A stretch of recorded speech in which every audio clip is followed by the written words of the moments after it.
clowns.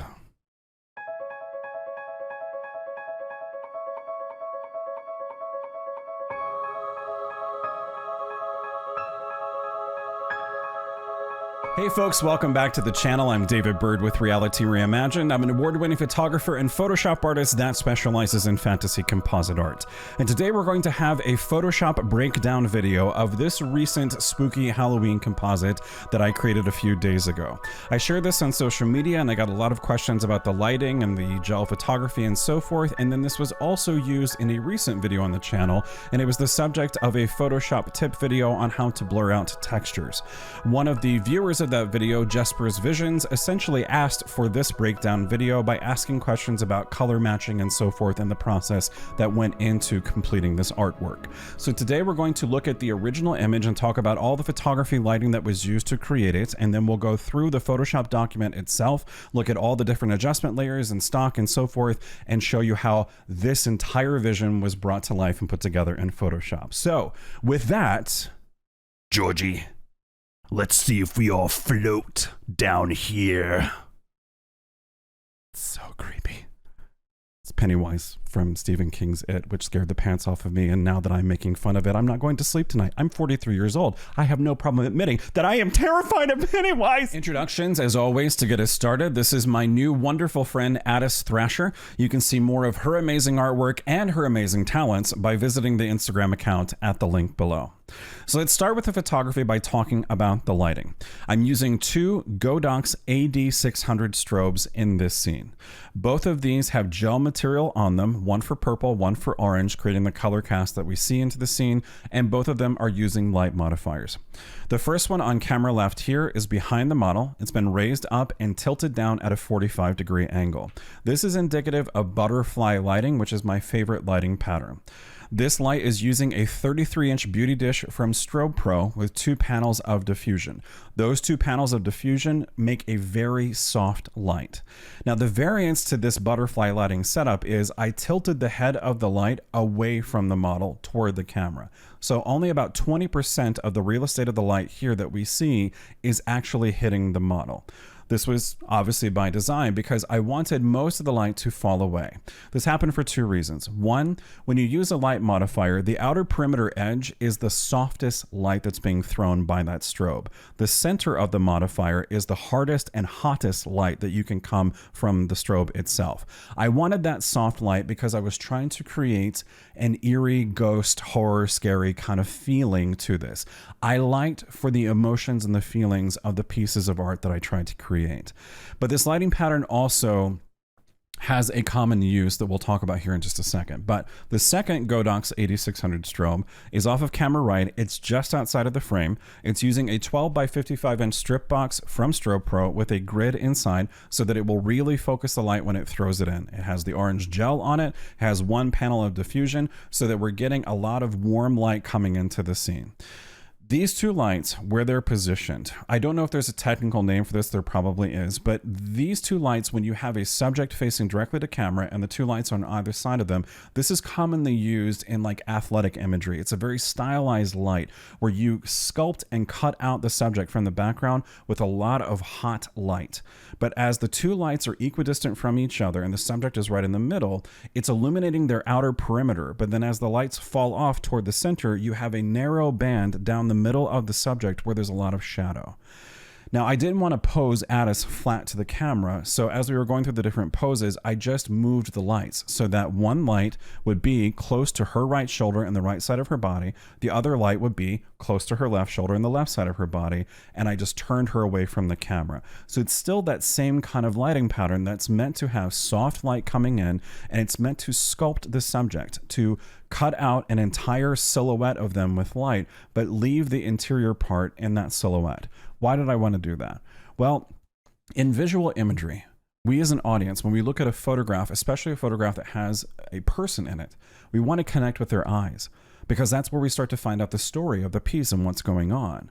Since this is a scary horror picture, I lit this scene to help tell that story. And I wanted to hide her eyes and that beautiful, sensual, scary smile in the shadows, because I wanted it to feel like those eyes and that smile were coming out of the shadows, coming out of darkness, so to speak.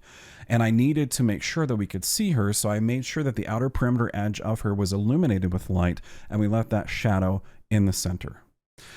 I'm using a Canon EOS R. I was using a Canon EF 24-70 Mark II millimeter lens. The settings for the camera are f8, ISO 400, and a shutter speed of 1/160th of a second. I used a Sekonic light meter to meter the lights to make sure that they would read at f8, and I just had to physically move them on set until I made sure the lighting pattern hit where it needed to be. Now the pose. Addis performs with a group of performers at different events, and so this is a character that she portrays at some of those events. And she was going through essentially some of the go-to motions and poses that she uses during the shows, and she squatted down. And this was not the pose that I wanted. I had been laying down on the ground, I've been on a knee, I was shooting all these different angles, trying to find story. And when she squat down, instantaneously, like her hands were in some weird position, but instantaneously she squat down and she looked at me. I saw it. I saw the final artwork just like that. It hit like lightning, and I went, hold. And I readjusted the hands so that the first hand, her left hand, is closest to camera. I made sure that the beauty dish's light was hitting it so that it would be illuminated on the inside of the hand, but we had the shadow play on the outside. I made sure the other hand was getting illuminated, and I wanted this wiggling finger feeling of like a jester or an MC at a circus of horror that's inviting you in to the horror that lays await for you. And I made sure that her body, the pose, we're getting a little bit of sensuality with her hip being popped out just a little bit with the orange, and making sure that we're able to see both of the ponytails, the light, and her eyes and her smile still in the shadows themselves.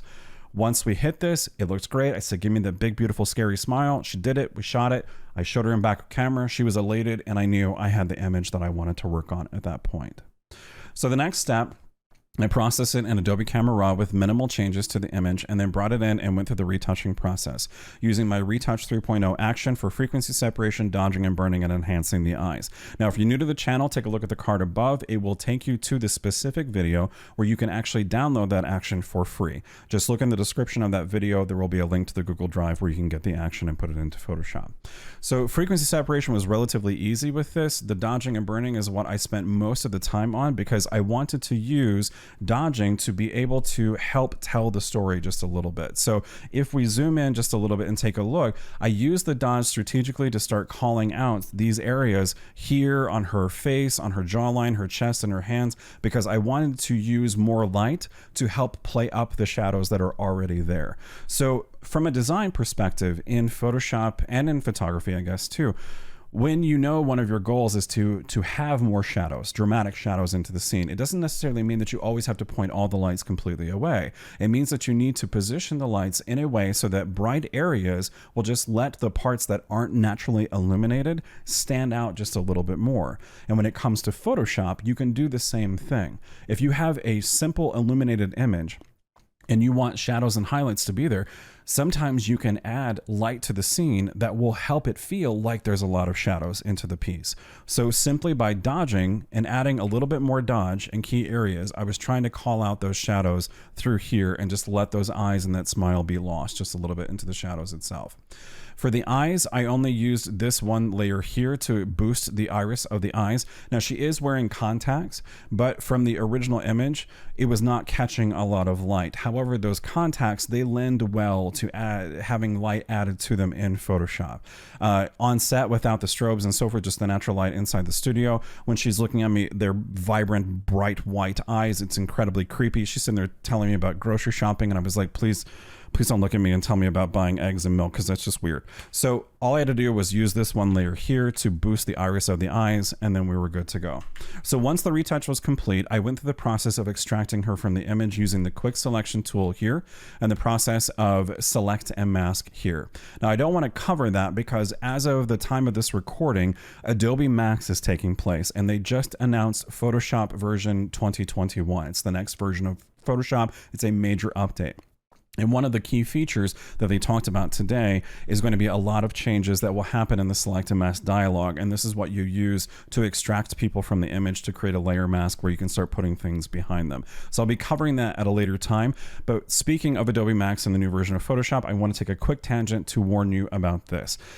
This is not a knock against Adobe. This is just common knowledge with anybody who's been around Adobe and Photoshop for a long time. If you have the Creative Cloud subscription plan where you get the most current updates of Photoshop and a new major version update of Photoshop is launched, it is my strongest recommendation that you do not download it immediately. I recommend waiting at least a month before you download the major update of Photoshop because, again, no offense to Adobe, it's always filled with bugs. Bugs that cause crashes and all types of problems. It happens every single time they do a major update to Photoshop. For me, when there's a major update, I typically wait 2 to 3 months before I download it simply because there's just too many issues that it causes. Now, I'm probably going to be downloading the 2021 version sooner than I would like because I would like to create content for the channel for all of you showing you the new stuff. So don't call me a hypocrite when those videos come out because I'll probably be like twitching and angry and pissy because I'm like, it's not working right because Adobe. But anyway, so back in the day when you had to buy standalone versions of Photoshop, you didn't quite have nearly as many issues. So there is a benefit of only paying a small fee every month to have the latest version of Photoshop, but this is just one of the prices that you have to pay when there's a version update. You just got to wait a little bit. So speech is done there. Once I extracted her from the image, and I was ready to go with that layer and the layer mask, then it's time to start creating the composite itself. So then I went to Adobe Stock and started searching for a piece of stock that would fit this overall narrative. And again, when I saw her in that pose, I saw her inviting you into this scary like circus of horror. So I started looking for dark circus stock images and so forth. I was finding a few pieces that kind of worked, but not really something that was fitting the scene. And for some reason, this piece of stock popped up. And when I saw it, I went, that'll do. This works because we've got a story here of a doorway, a place, the hands obviously tell a story. But let's look at the design elements here from the lighting that we just talked about. So there's a blue light here in the background, and then there is what I consider an orange yellow light over here. This is a 2-light pattern, and the blue is very close to purple. It can be shifted and replaced to be purple. So instantaneously, I knew we've got a 2-light setup that should match the overall lighting dynamic of the original image. And all I have to do is shift the blue light that we see in the piece of stock to be purple. So I went ahead and purchased the full resolution version of this piece of stock. And then I went through changing the blue using replace color as a technique that I just talked about in a previous video here on the channel. So I just went up to image adjustments, went down to replace color, made my first selection of the blue and let it find it. And then I added to the selection and found just a little bit darker blue, which added a significant lot to it. And then I went down here to the results, clicked this, went up to purple, selected a dark purple and hit OK. And there we go. I replaced all the blue with purple, and then I went through the same process again with this piece of stock on a duplicate version of it, adding orange into the background, and then brought those into the document itself. Now let's start at the base here. So ultimately, here are these two pieces of stock, one for purple, one for orange. And then I used a layer mask here so that anything that you see in white on the layer mask is revealing the orange version of the stock. Anything in black is hiding it so that we see the purple version below. The next thing I did was add a hue saturation adjustment layer where I simply changed the hue to be orange. I decreased the saturation just a little bit and then put a hide all mask onto it so it hid the entire effect. Then I painted white onto this mask. Anywhere where we see white is revealing the effect. What I did was just to augment some of the orange that was already there with this piece of stock and let it travel into the purple. So if you look at this layer mask, again, anything that's white is revealing the orange, anything that's black is letting the purple be seen. So any of these little black areas through here, this is purple coming through. So that it would further create the realism that these two lights that I used in the photography would actually be applicable and real and true in this scene. Orange and purple interacting with each other and just kind of feathered across the whole scene itself. So once those two pieces of stock and the hue and saturation adjustment layer were created, it was time to bring in the layer of Addis. Now, you'll notice that this piece of stock is flat to the doorway. And here I rotated it to camera left just a little bit, or document left. Why? The leading lines that we see in the image of Addis, if we look at the top and imagine a line going across from ponytail to ponytail, it's at that diagonal. Her jawline and shoulders and her chest are at this diagonal, her hands, her hips. So I wanted the stock to kind of match all of that. This is a simple design mechanism that can have incredible, powerful results in your composite work. Look at the leading lines of the background, the stock images that you're going to use, and the pictures of the subjects, and make sure that they all match and the perspectives match. I'm standing up facing directly at Addis. This piece of stock feels like a person is standing up looking right at the doorway. I would wager that they're bent down just a little bit. If you imagine standing in front of this doorway, it looks like they're squatting just a touch. So the perspectives are off just a little bit, but not significantly. If you look at stock where it's clear that the stock was captured by somebody laying down on the ground, and then you try to put a person like this in that piece of stock, the perspectives will not match and the whole thing will just feel weird. So I brought the layer of Addis into the scene here. Here's the layer mask that I used to extract her from the image, and I cleaned up the layer mask. It took me about 15 minutes going around the entire perimeter by hand, just cleaning it up, painting white or black onto the mask. Then the next thing I wanted to do was to go back to the fundamentals that I talk about in Photoshop all the time, which is color, luminosity, and detail. I often turn to those three fundamentals to figure out what next to do. So as I looked at all of this, I'm like, okay, I like it, it's fitting it, but the colors and the lights aren't matching. If we think about the hot intensity of light that we see on her left shoulder and on her hip, and then look at the light intensity in the background, they aren't the same. It's brighter on her than it is in the background. So I needed to add an artificial light source into the scene that was orange, that would be above her and the background, and start blending that together. So I used a curves adjustment layer. The first one here is the orange one, and it's positioned in the layer stack above the layer of Addis and the text or the stock images in the background. And it's adding some of that orange to the luminosity values that we see on her, but it's making that background feel a little brighter. Now, not necessarily so much in the highlights or the hot spots, but just adding more luminosity. And that simple change is making it feel more connected. Why? Because with composites, we are trying to make a global change to both the layer of the subject and the background itself. When you can make a global change to both of those, they become unified because they're both being changed at the same time by one thing, which is the curves adjustment layer. I did the same thing again for a purple one. So the purple one is interacting with the top of Addis's head. It's interacting with the background. It makes that background feel like there's more light being cascaded in. Since that's illuminating more of her, it ties the background and her together, especially from a perspective of light, and it makes it feel like it's real. The problem with this is that now with these two curves adjustment layers put on top, everything matches, the luminosity, the tonal values, it all looks great, except we've lost a lot of those dramatic shadows. So now we can fully see her. She's completely illuminated. And if I were standing in front of her and sexy clown girls and beckoning me into her house of horror, I'd be like, I gotta go, lady, screw you. And I run out the door. First, I'd be like, hey, are you interested in modeling for photography? Because I have a YouTube channel. And then I would run and scream. But anyway, so we needed to add something else into this so I could start creating those shadows and bring them back into play. When I made composites, one of the, again, easiest things to do to add shadows back into the scene, add tone and drama, and make a global change to everything so it feels unified is to add a stock image of texture. So I went through the stock library and used this piece of texture here.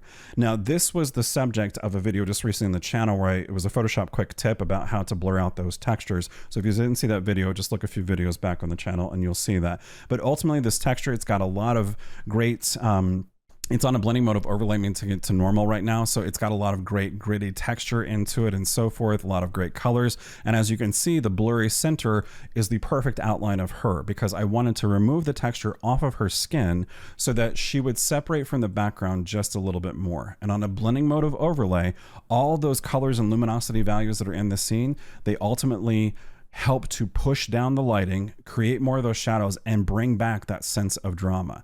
But without those two curves adjustment layers here, it's too dark. So ultimately, we still have the benefit of the curves and the light and what they brought into the scene, but this texture really ties everything together to its final piece. Then the last thing I did was make a composite layer of the entire thing by hitting Control Alt Shift and E or Command Option Shift and E on a Mac. And then I moved this to its own document and then did all the artistic enhancement from there. And this is the final piece. And these artistic enhancements are just adjustment layers. doing hue saturation adjustment layers, levels adjustment layers, adding solid colors, details, sharpening, and so forth to put it all together to kind of finalize and bring this spookerific, sensual, scary Jester of death together to finish this art piece and story. So that's the breakdown today. Let's finish up this video with some final thoughts. The key takeaway that I want you to remember from this is that there's not that many layers that are put together to create this composite. It's the stock background, it's the picture of Addis, and just a few adjustment layers to tie it all together. The key element to creating composites, and one of the key elements of photography and Photoshop art in general, is the story. So working on set with this model, working with Addis and trying to find those stories and find the poses that will match it. I didn't approach the photography session saying, I know all these S-curves and typical sexy poses that I want to put you through. We started approaching story and finding character, and that's how the poses were born. And there with that pose, the image was born, the final artwork was born, and I knew what to look for in stock to put it together and how to finalize it to complete and tell that story to the audience on social media and to you all on YouTube. So when you continue to work in composites, when you start making these very artistic creations, I encourage you to always let story be the driving force of that art, and you'll produce some amazing results. Thanks so much for watching this video today. If you like the content you found in it, make sure to give the video a like and consider subscribing to the channel, because new content debuts each week in photography and Photoshop education. And when you subscribe, make sure to hit the bell icon so you'll be notified of that new content when you return to the YouTubes. Thanks again, and until next time, I'll see you out there in the world of Photoshop.